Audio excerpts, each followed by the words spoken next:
I left Britain about a month and a half ago to get to Hubei province in China, and at the time I thought this was a really stupid decision. So I did not expect the situation that we're in now, that actually Wuhan is safer than Britain.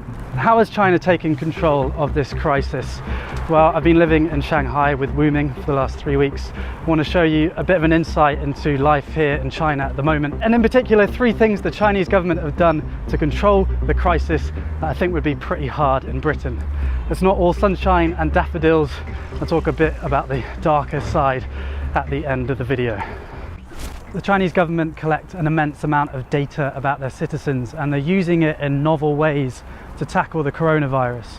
Every time Wuming and I want to leave the apartment complex, she's got to scan her face, and those images, as well as the images from all the CCTV cameras in China, of which there are about 200 million, are fed into a central database and then analysed using machine learning.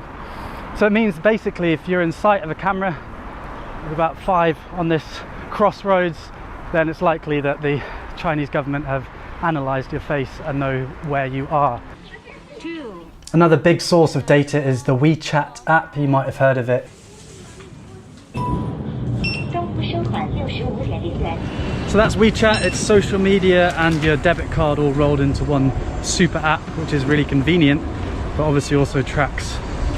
So the state know where you are, what you've bought, and what you're saying to friends. That's just the status quo, and the Chinese people generally know about this.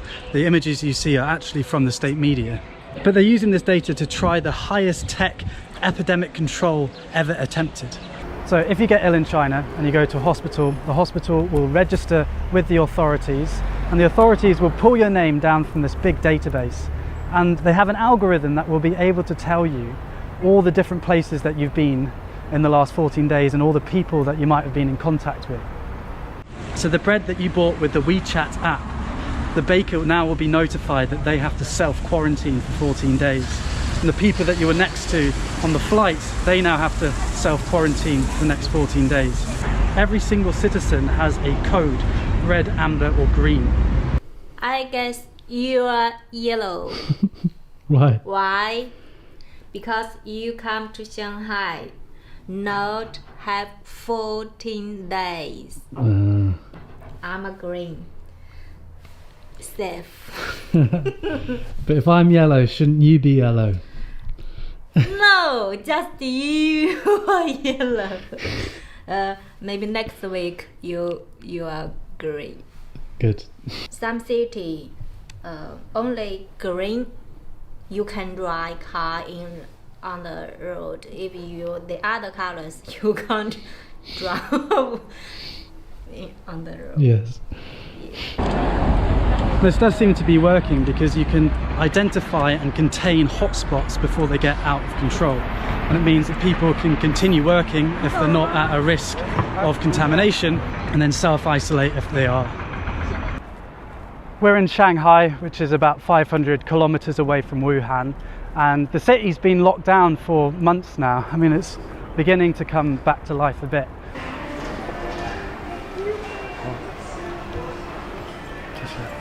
Last time I was here, there was basically no one here, so it's good the city's beginning to open up a bit. But generally you're not allowed to eat in the restaurants, you're allowed to buy takeaway, but you're not allowed to sit down and eat. This is Wuming's Tai Chi studio. My name is Wuming. I'm a Tai Chi teacher.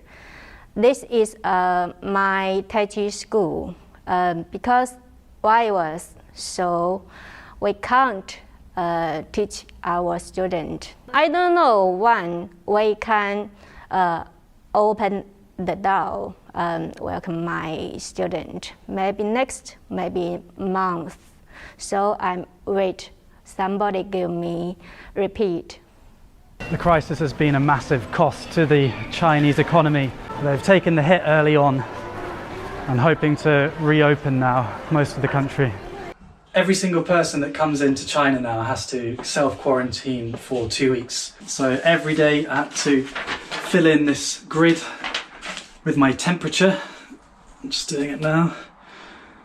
35.7. I don't know if that's low or not, but it's not a fever. And any flight coming into the country is screened. We've been waiting in Shanghai airport for about 2 hours now. We'll get there eventually.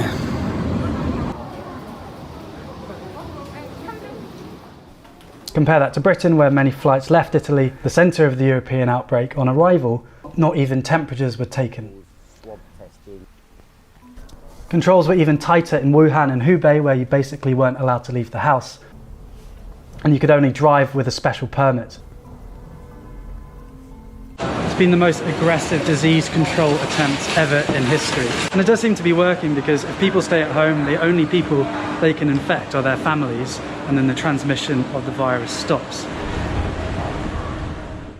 So complete lockdown, tracing those with the virus with big data, and the glue that holds it all together is the intense promotion of social solidarity. The government have framed this as a people's war against the virus. There does seem to be a coming together of China. For example, 20,000 medical workers flew into Wuhan to help with the crisis. There's moving images of the doctors, both male and female, having their hair cut because supposedly there isn't time to shower. These messages of solidarity are all over social media and big adverts like these. 加油中国 We do it. Overcoming the epidemic requires collective action and personal sacrifice, like not panic buying and staying at home when you're told to. And the Chinese state has tools like these, screens in every public space, as well as controlling social media, and that has meant that the Chinese populace has complied with the requirements to control the virus, and not only comply but feel proud about it, at least on the whole. Comparing these bold actions of the Chinese state against Britain's response, which has been wash your hands, it could make Western democracies look impotent, and that's certainly the narrative that the Chinese media are pushing. But as you've probably thought to yourself watching this video, there are downsides to these policies.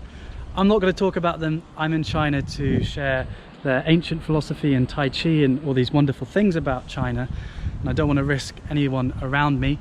But if you want to learn more, I would read Orwell, and I've linked some articles and videos in the description. I'd love to hear your thoughts on what we should and shouldn't take from China's experience. In this time of crisis, where I'm worrying about my loved ones like I imagine you are, I hope that we can get through this, and I hope that we remember our values, the values of freedom and mutual respect.